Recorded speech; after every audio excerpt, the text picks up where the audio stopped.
everyone, it's Kelsey here, and I'm going to do a book review, finally.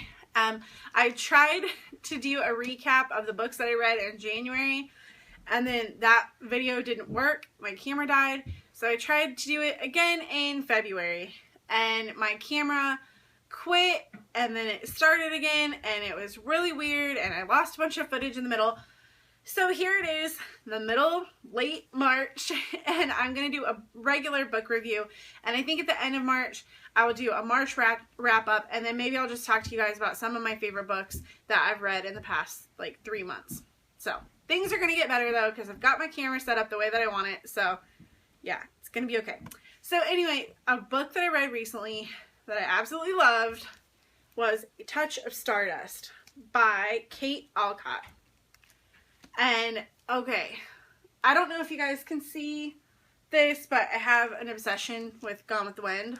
I mean, I just do, okay? I love Gone with the Wind. I think it's amazing, and I love the book primarily, but I love that Clark Gable and Vivien Leigh brought the characters to life. They were so perfect.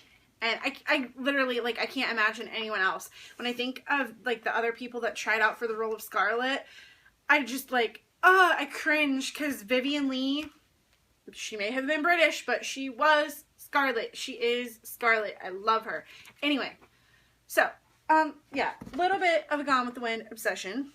Nothing wrong with that. But this book, A Touch of Stardust, is about the filming of Gone with the Wind.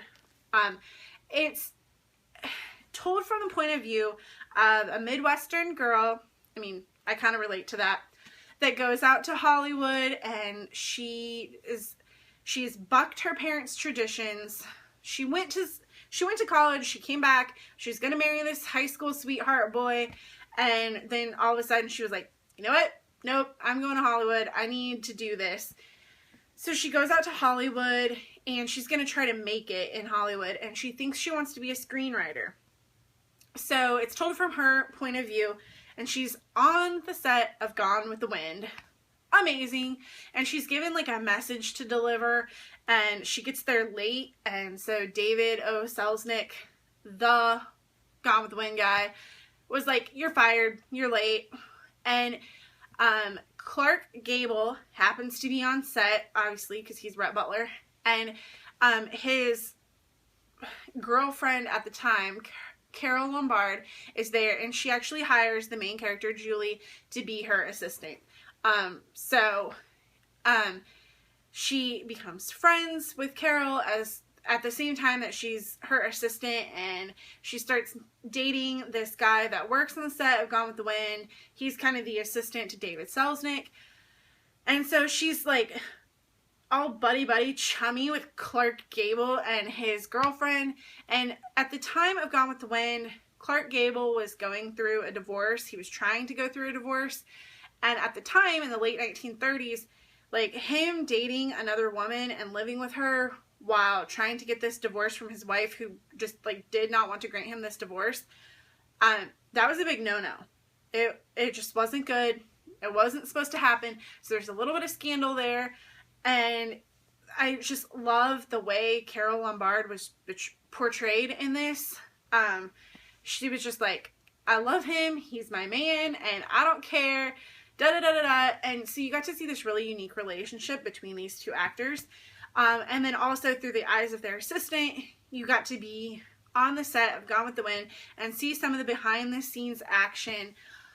I really hope that this book is true. It seems like it was really rooted really well in fact, as far as I can tell from what I've known before. But the other thing is that maybe just a little bit I learned too much as a Gone with the Wind fan. Maybe I just wanted it to be real in my head, and there was some things that I found out about the actors that I'm no, she wouldn't really be like this, because in my mind, Vivien Leigh is Scarlett O'Hara. She didn't play the role, she is Scarlett O'Hara. Yes, I'm obsessed. So anyway, but this book, honestly, it was just magical. The writing was really well done. I love historical fiction anyway. And then since it was set kind of during World War II. Like, it was before World War II when the United States got involved. But the guy that Julie dates in the book, he's actually Jewish. And that was a big no-no for a lily-white Midwestern girl in the 1930s. Her father just was not going to approve of that. And his grandparents were in, I can't remember, they were in Germany, and I think his brother was in Paris or something like that. So it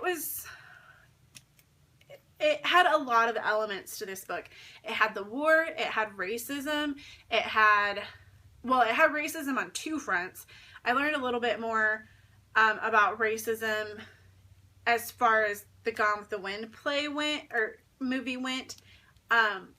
Two, obviously it's a movie about the Civil War and slavery, and the actresses that played two of the slaves were actually discriminated against in like at the grand opening in Atlanta, and on the Gone with the Wind set. So, and Clark Gable actually really stood up and was like, I'm not going to put up with that. I'm not going to deal with it. So that was really interesting that he was kind of like a civil rights person. And of course, the studio kind of bowed down to him because he was Clark Gable. That's who they wanted to, or he was Rhett Butler. That's who they wanted to be Rhett Butler. A lot of people actually thought that Margaret Mitchell wrote Gone with the Wind with Clark Gable in mind as Rhett Butler. So that was interesting that he actually used the power that he had on set to stand up for his coworkers. So I thought that was really interesting. So like I said, this book just on so many levels, it was awesome. There were so many elements to it. You get the Hollywood and the glitz and the glam, and then you get the, well, I'm an underling, I just work for the glitz and glam. And then, like I said, there was racism on two different fronts. There was the war, and meanwhile, it was all this girl in her 20s struggling to make it as a screenwriter in LA, and I just loved this book. The writing was excellent, the plot was excellent. It was one of those books that it's a little bit more slow just because that's the style of the book. Historical fiction is not known for being snappy quick. But it like really sucked me in, and this is definitely one of my favorite reads of 2015 so far. Not just because it's Gone with the Wind, but it was overall just really fascinating. If you like historical fiction, I would definitely recommend this. If you love Gone with the Wind, I would recommend this. And if you're just looking for like a good Hollywood, I don't know, read, and it does deal with some controversy, then I would definitely recommend this. So 5 stars. And I never give a book 5 stars. Never. Okay, well I do, but it's rare. So honestly, maybe it would have been a 4-star book, but since it was about Gone with the Wind, 5 stars. But if it would have been written terribly, I would have given it less stars. But it was just really, really good, and I highly recommend A Touch of Stardust by Kate Alcott. Thanks guys so much for watching. I will see you guys again soon with another video. Have a great day.